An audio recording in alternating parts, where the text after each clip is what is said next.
All right, sir. Madam Clerk is going to swear you in. Please raise your right hand. Do you solemnly swear or affirm that the testimony you're about to enter into this case to be the truth, the whole truth, and nothing but the truth, so help you God? Your name, sir? My name is Clint Austin HS Jr. All right, sir. We're not here to talk about the facts of the case, but if you would like to address the court regarding the conditions of release and bond, you can do so now. I was just trying to see if we could take the no contact order out, as I've talked to her already and we both communicated and came to the agreement that we would not have violent. Are you fearful of Miss Harrell? No, ma'am, I'm not at all. Okay. Thank you. Thank you.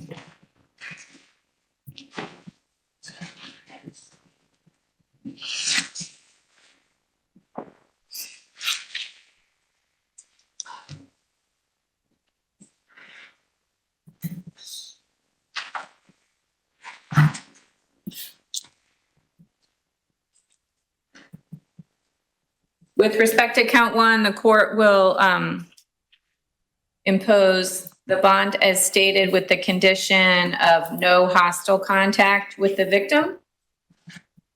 And as to count two, no possession or use of a controlled substance without a valid prescription. Thank you. Next court date on demand. My apologies. Being that there is a no hostile contact order, the state would ask that maintain separate residences be a part of the conditions, as there is an open criminal case. And due to the fact that they were in a romantic relationship at the time, the state believes that there should be some cool down period between the two. Your Honor, if I may, the alleged victim is homeless and the defendant resides in a shed, so I'm not sure what difference it makes.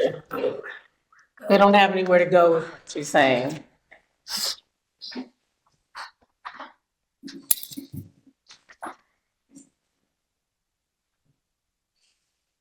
I'm going to leave it with the condition of no hostile contact. Thank you. Andre Lee. PD was denied due to income. Your name and date of birth, sir? One more time, please. Andre Lee. Thank you. Your date of birth? Go ahead. March 2nd, 1990. Or 80, sorry. All right, sir, you do have a right to counsel. However, your application for the public defender was denied due to income, so you'll have to pay for counsel out of your own funds.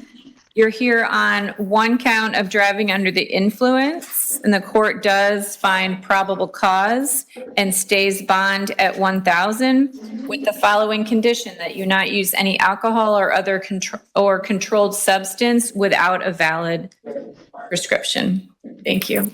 Next court date, October 24th, 8:30 a.m., courtroom 4E. If out on bond, will be November 21st, 9:30 a.m., courtroom 4B. Talia Ojeda. PD approved.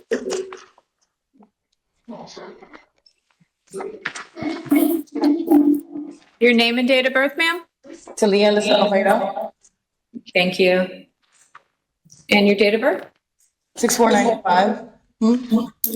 Court appoints the public defender to represent you. Ma'am, you're here on one count of driving with a suspended license. Court does find probable cause, stays bond at $500 with the condition that you not drive without a valid driver's license. Next court date will be October 24th, 8:30 a.m., courtroom 4E. If out on bond, will be November 20th, 8:30 a.m., courtroom 4E. Thank you. Dennis Lindholm. Dennis Lindholm. PD approved. He refused, Your Honor. What was the reason for the refusal? You guys know?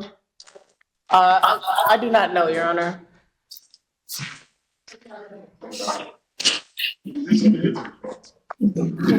What? Intake fund?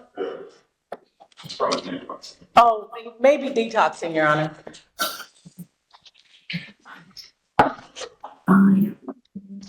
He was here yesterday and was reset for 24 hours to give the state something total. For the third subsequent offense to show. This, so he was here yesterday, correct? Yes, Your Honor. Okay. And do you have a position on waiving his appearance for the purposes of proceeding with the IA counsel? Yes, Your Honor, I'd be willing to waive his appearance. Okay. In light of counsel's waiver of his appearance on the record, the court will proceed. Public defender is appointed to represent Mr. Lindholm. He's here on one charge of petty theft, third or subsequent offense. This was reset. And I do see that the state has filed a supplement with respect to the prior convictions.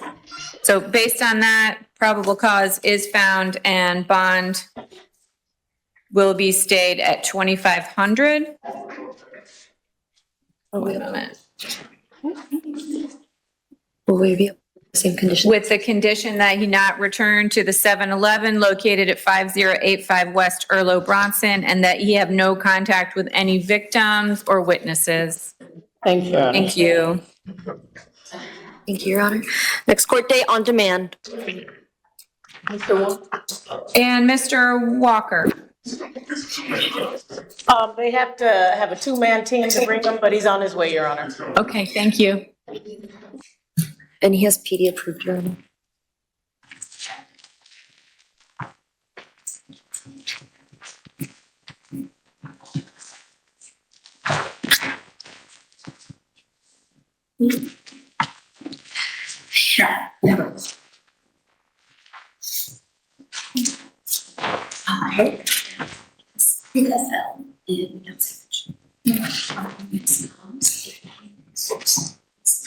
Parker, I have this being our last case. Is that correct? Do you have anyone else on the docket? No, that's it, Your Honor.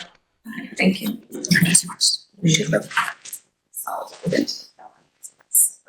It's also attached to this case. Well, no, you see it. It says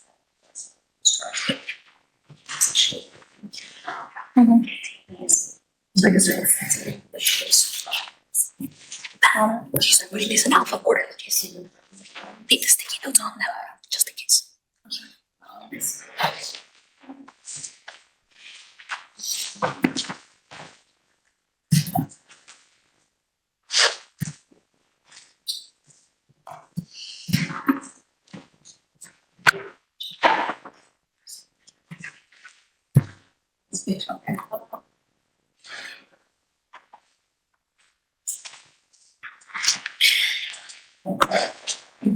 is this guy's history. This is his history. These guys.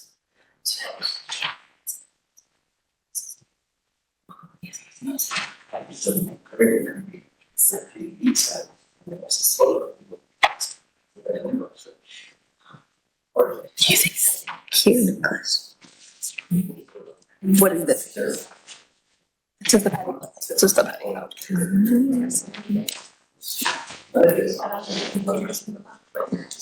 Do you correct? I was led to believe that this case was reset due to the conditions of out on other legal restraints. Yes, I know that. Sorry. Okay, yeah, I was just wondering on that count.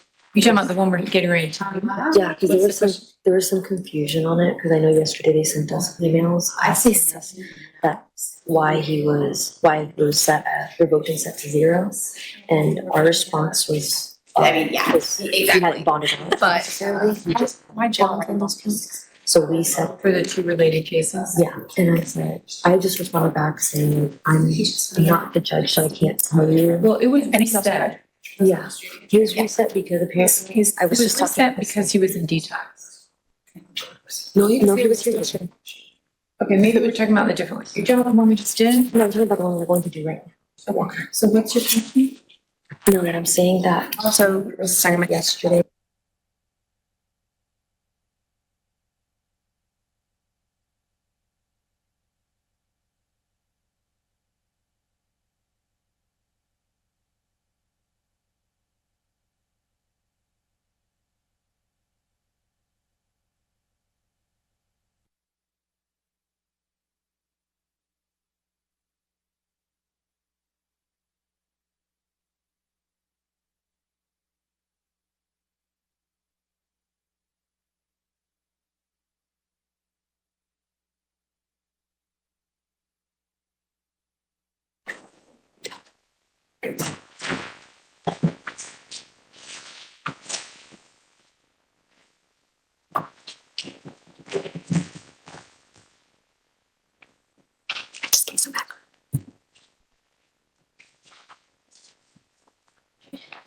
right, your name and date of birth, sir?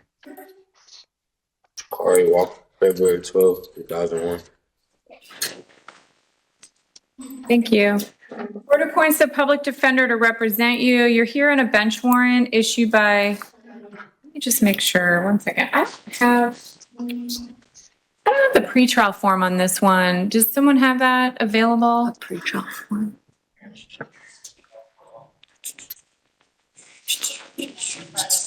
Your Honor, are we here from a different, Mr. Walker, a different case than what was addressed yesterday?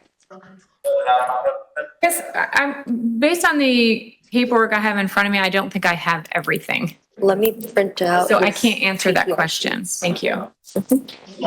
Your Honor, Ms. Henderson with pretrial release, if I may. Yes, ma'am. The issue is the court team, the way that we are addressing the same case from yesterday with the criminal mischief. The court team is asking, because the court order says that you're revoking the two cases, and it says other legal constraint. So just the verbiage is what is in question.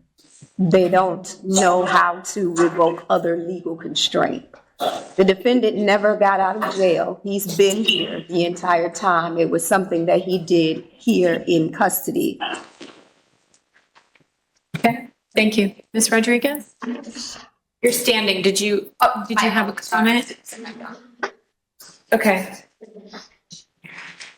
I do recall discussing this yesterday. So this was recalled to clarify language then? That's correct, Your Honor.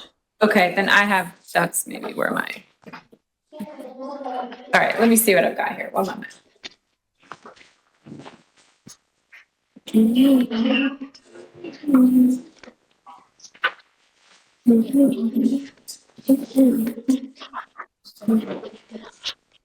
Does the state have a position with respect to the fact that the new law violations occurred in light of the pending cases? It's 23 CF 320 and 23 CF 746.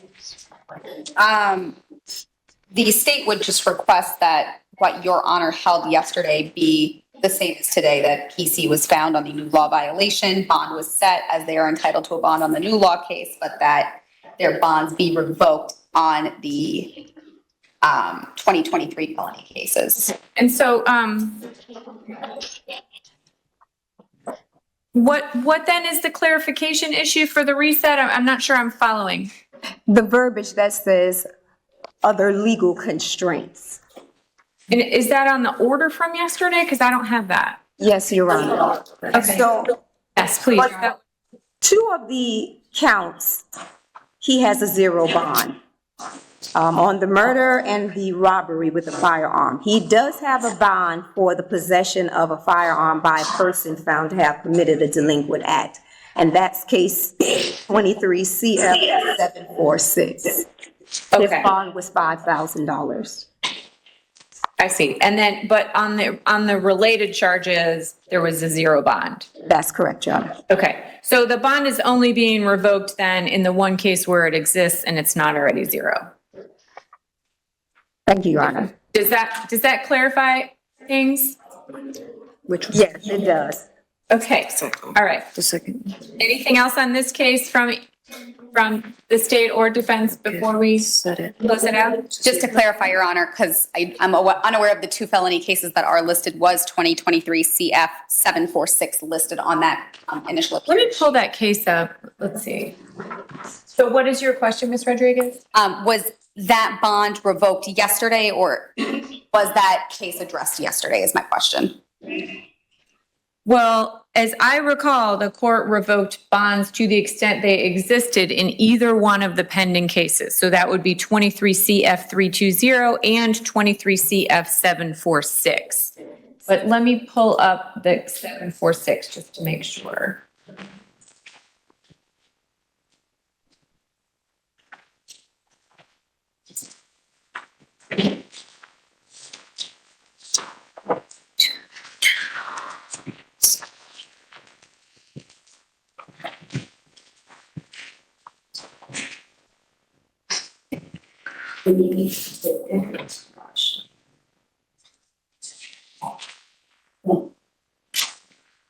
I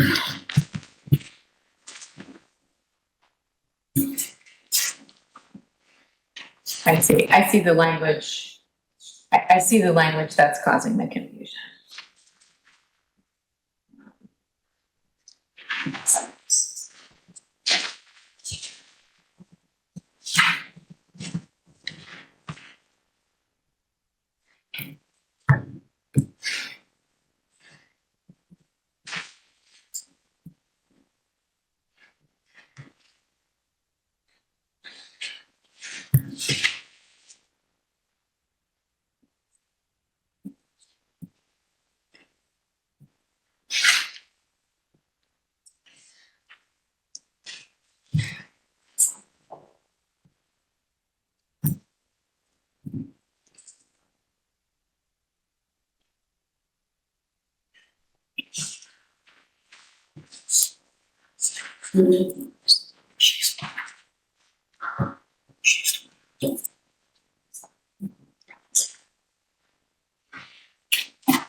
So in case 23 CF74, there was no bond set originally as to count 1. There was bond set as to count 2 and count 3 at 5,000 each. And those bonds are revoked and set at 0. Your Honor, in reference to count 3, the state didn't file on count 3. They did file on count 2.